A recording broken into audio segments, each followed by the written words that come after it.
Welcome to Taking Crazy Pills, where we're gonna watch this video. It's kind of viral. It's going viral right now with Caleb Hammer, the so-called financial guru, who's basically talking about politics here. This entire podcast, he's talking about politics and the economy as a whole. So, and he's defending it against a socialist, a hardcore socialist, and who basically doesn't know too much. Has a couple talking points, but can't rebut anything he's saying. So I'm gonna try my best to rebut his talking points. So let's see how it goes. Letting them crash the library. Why are you letting them crash the library? Okay, homeless people only hang out in places people don't usually go to. Right? If it's a really busy building, there won't be homeless people hanging around there because that's a lot of interruptions. That's a lot of people that they got to deal with. So usually they like to be around somewhat desolate places within the city. That is not a lot of movement going around, right? Okay, so if you had more things in the library, aka like book readings, special events, things of that nature to make kids go there and actually use the library on a regular basis, homeless people most likely won't be there. And the more people go into that library, the more people won't like the fact that they're trying to do drugs in the library. So they would get police to be there on a regular basis to make sure there's no homeless people there. So you're just using that as an excuse to not improve your community. Because that's what a library would do, is improve your community. It would educate your community, because let's not act like red states don't have a problem with education, right? Because throughout this video, he talks about how red states do this well and red states locally do this well. Okay, they don't do education well. They don't do education well. We still have property taxes, but yet those property taxes are not going to public schools. Where are they going? Why are we decreasing money for education? Why would you possibly want to do that? Right? So of course, building something in your neighborhood that helps your community should be good. Like they also talk about data centers here. Okay, is that really good for my community? Is it? Not really.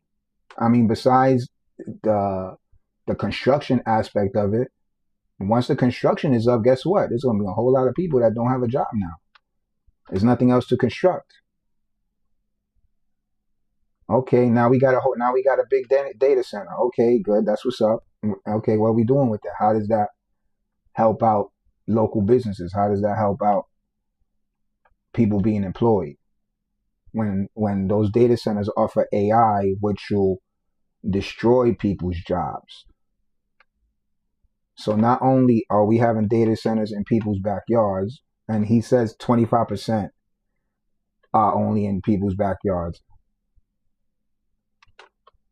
So why would we want that if it doesn't benefit the community? That's why people have a problem with it. Not to mention the fact that it's soaking up everybody's water. So why would they want that? Like, understand, data centers. Okay, we had data centers before this AI craze. The reason why we getting all these data centers is because of the AI craze.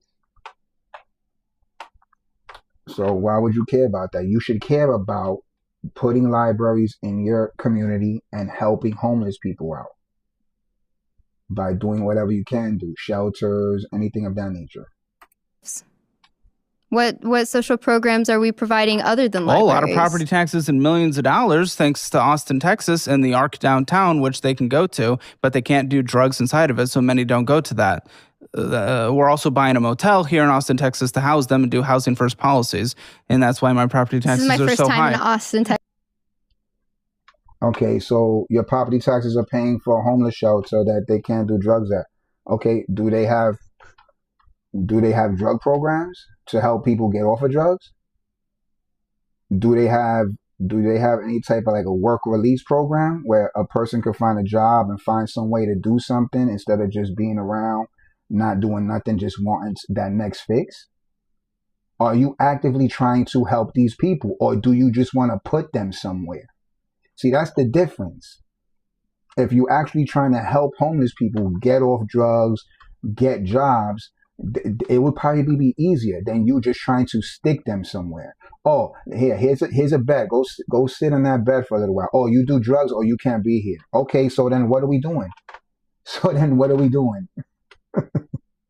And that's what they're doing in a lot of communities, like the tens of millions, or actually billions, I apologize, in California, where the city of Los Angeles couldn't even pass an audit on their homelessness spending of $1.6 billion, where they didn't even know where that's going. I would say actually a lot of things are going to them to help them. Has it worked? No. But you know what has worked? Houston, Texas. It's funny that Yeah, the military also hasn't passed the audit in the past 6 years. Do you care about that? And that is, and you just said what, 1 point something billion? What was it? 1 point something billion? We talking about in the tunes of hundreds of billions of dollars. That's what we talking about. Hundreds of billions of dollars with the military industrial complex and the audits that we can't seem to find out what's going on with all these billions of dollars. And nobody seems to not give a shit about it either, including people like you who care more about what California is doing with their homeless program than what the military is doing with our money. Would you care if we still had all that money from the military? Would you care about the $1 billion from that homeless program? They're not doing nothing. Yeah, they're not doing nothing because you won't let them do anything. They need money to do drug programs. They need money to get these people jobs. They need money to get these people into solid, affordable housing. Like, all of that costs money, bro. you mentioned that because I was just in Kansas where they have like a ton of mutual aid. I've been following mutual aid. How is the community like historically blue Kansas? Yeah. So this isn't a political debate, regardless. But also, I mean, most recently there was a nice little shooting at the library. So that's why I don't want to have it down in my backyard. Personally. Oh, there was one shooting in one library. So yeah, ban libraries because there was a shooting in the library. Personally, but the point I was trying to make, I don't want to have a car manufacturing or a lot of the different infrastructure. As a matter of fact, wasn't there shootings in a couple grocery stores? Should we ban grocery stores too? Type things in my own personal backyard, but guess what? I still want us to have car manufacturing. I still want us to have data centers. You would I hope still that want to they're have these accessible things, to you. but they don't necessarily need to be in my backyard. So that's why a lot of data centers are trying to build in the middle of nowhere. But then people freak out in the middle of a desert. Data centers need water. So if they building in the middle of a desert, where are they getting their water from? From neighboring counties, neighboring states, neighboring neighborhoods. So they're affecting the population. They need water, right? Okay, where they getting water at in the desert?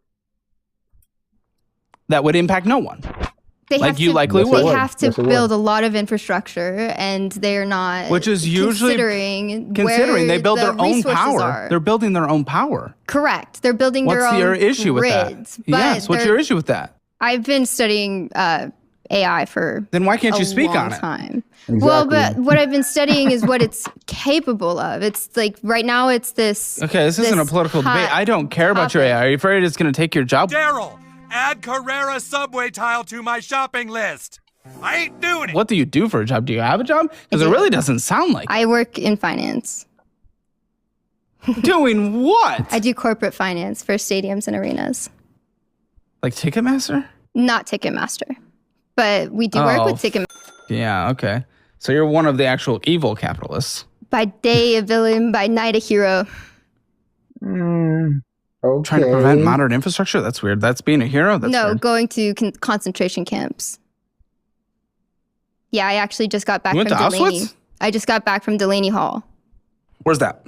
That's in New Jersey There's a concentration camp in New Jersey? and many other states as well. Yeah, okay. they're Okay. detention Concentration I centers. got what you were Yep. saying now. Okay. They have barbed wire and awful living conditions and maggots in the food. I don't want to get into all of that because that's a whole nother video. Let's get to what I wanted to talk about. See, this is where they don't understand this is where they don't understand democratic socialism. This is where the mixed economy comes in. Okay. It's about negotiation. We still want capitalism. We still want Spectrum. We still want Verizon. We still want T-Mobile. We still want these companies there, but they have to compete for the customer, the government. All right? It's called having a government contract, buddy. We're not saying that we want to nationalize the internet. We're not saying that. We don't want to nationalize the internet. We want to have you have the competition. We want the competition.